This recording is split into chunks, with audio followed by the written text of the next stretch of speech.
ले चलते हैं आपको राजस्थान विधानसभा में इस वक्त नेता प्रतिपक्ष गुलाब चंद कटारिया क्या कुछ कह रहे हैं। कोई चिंता की बात नहीं, जो डूबना है प्रदेश को तो डूबेगा। मतलब 10 वर्ष में चाहे मेरा सरकार रही हो चाहे आपकी रही हो, किसी मैं स्वयं शिक्षा मंत्री हूँ, अपराधी होऊंगा, कोई चिंता की बात नहीं। लेकिन आप कम से कम इन 10 सालों से इन जितनी कोचिंग संस्थाएं चल रही है, इनकी जितनी परीक्षाएं हुई है, उनके परीक्षा के रिजल्ट के साथ आप एक टीम लगा करके इनका पोस्टमार्टम करो, तब आपको समझ में आ जाएगा कि ये बीमारी कहाँ से चली है। ये बीमारी इन व्यवसायियों के थ्रू चली है। मैं और आप पेपर आउट करेंगे, पेपर लाऊंगा, 5 लाख दे दूंगा, 8 लाख दे दूंगा, मैं क्या 2 करोड़ 5 करोड़ 8 करोड़ दे सकता हूँ क्या भैया? ये सारे के सारे जो पैसे देने वाले बड़े बड़े दिग्गज लोग हैं, जो कोई 10 करोड़ में पेपर ले जाता है, कोई 3 करोड़ में ले जाता है, कोई 2 करोड़ में ले जाता है, फिर अपने कोचिंग संस्थान में रिजल्ट लाता है, उसके बाद बड़े बड़े पोस्टर बाहर लगाता है, मेरा 100% सिलेक्शन। ये है बीमारी की जड़। अगर मार करना चाहते हो तो यहाँ करो, तब तो जा कर के इसको कोई रोक सकोगे। बाकी से केवल मन को संतुष्ट करने का काम करो तो ये राजस्थान के उस गरीब बच्चे के साथ न्याय नहीं होगा, जो बड़ी मुश्किल से पढ़ता है, अपने घर में बूढ़े माँ बाप को भूखे मार के पढ़ता है और उसके बाद परीक्षा के लिए जाता है, रोता हुआ घर लौटता है। क्या दुख नहीं होता है?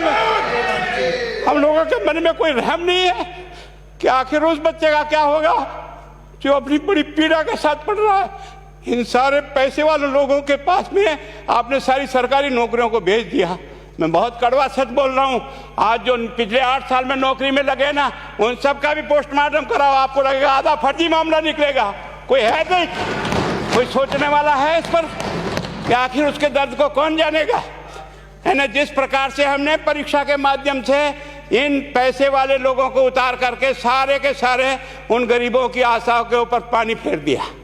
रात और दिन पड़ता है, भूखा प्यासा पड़ता है, घर बेच करके पढ़ता है, खेत बेच करके पढ़ता है, लेकिन जब उसका सिलेक्शन नहीं होता तो जहर खा के मरता है। कोई इस पीड़ा को समझने के लिए तैयार नहीं है।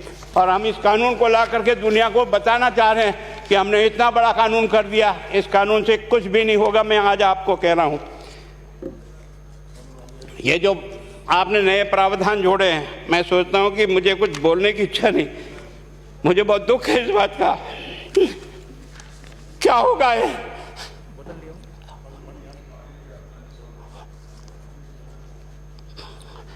किस तरह की गैंग पालनी है उन्हें? पानी पिला दो, है ना। मैं उस दिन भी पूछा था कि मैंने कहा ये शिक्षा संकुल पे है, जिन लोगों को ड्यूटी पे लगाया, इसको लगाने वाला दोषी कौन है, जिसके कारण से पेपर जो है ना काट करके निकाल दिया। ये तो ठीक है, भाग्य हमारा अच्छा था कि सवाई माधोपुर की घटना फूट गई और एसओजी को उसमें हाथ में लग करके कुछ केस लग गया।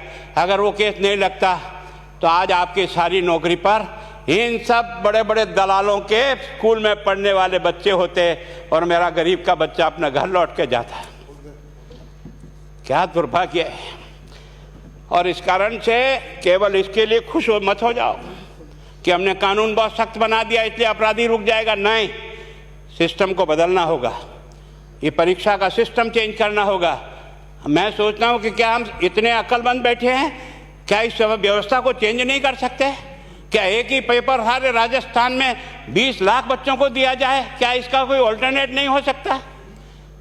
इसका ऑल्टरनेट सोचना चाहिए कि हम परीक्षा को टुकड़े टुकड़ों में कैसे कर सकते हैं। जिले के अनुसार पेपर नहीं, एक नहीं हम 25 पेपर बना सकते हैं। कौन से सेंटर पर कौन सा पेपर जाएगा कोई तय नहीं करेगा कौन सा जाएगा, और हम जो इच्छा होगी उस सेंटर पे वो पेपर भेजेंगे। और ये जितने भी प्राइवेट कॉलेजों में आपने सेंटर बना रखे उनको बंद करो, इनको तुरंत बंद करिए एक ऑर्डर से। जितने भी सरकारी विद्यालय है और सरकारी नौकर ही एग्जामिनर बनेगा और एग्जामिनेशन करेगा, तब तो आप इसको बचा पाओगे। ताकि आप और मैं कितने भी कानून बदल कर दें, आपका वो जांच करेगा, आपका वो अधिकारी आएगा।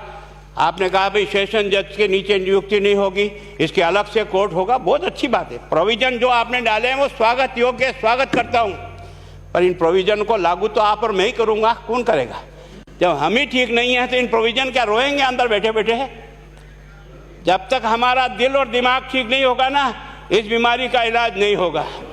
हमने शिक्षा के मंदिर को भ्रष्टाचार की भट्टी में जलाकर खाक कर दिया।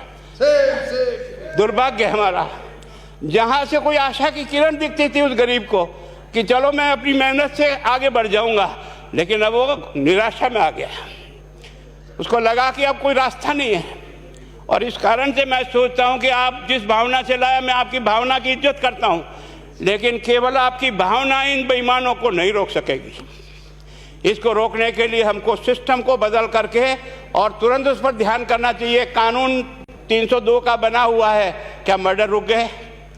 आप भी जान रहे हो, रोज के रोज पोक्सो कोर्ट में आजीवन कारावास हो रहा, क्या व्यभिचार रुक गया है? अपराधी को दंड मिल सकता है, अपराध बंद नहीं हो सकता है। अपराध बंद करने के लिए जो सिस्टम होते हैं उस सिस्टम में चलो। एकमात्र इस देश में भ्रष्टाचार की भट्टी में देश जल रहा था। केवल और केवल एक तरह से प्रत्येक व्यक्ति का खाता खुलवाकर देश के प्रधानमंत्री में सारा का सारा बेनिफिट उसका सीधा खाते में डाला। बेईमानों को चोट लगी नहीं लगी, उस तरफ अपना दिमाग बचाओ, उस तरफ अपना दिमाग लगाओ। किस बीमारी का इलाज कहाँ है और कैसे हो, इस बारे में चिंता करने की कोशिश करो।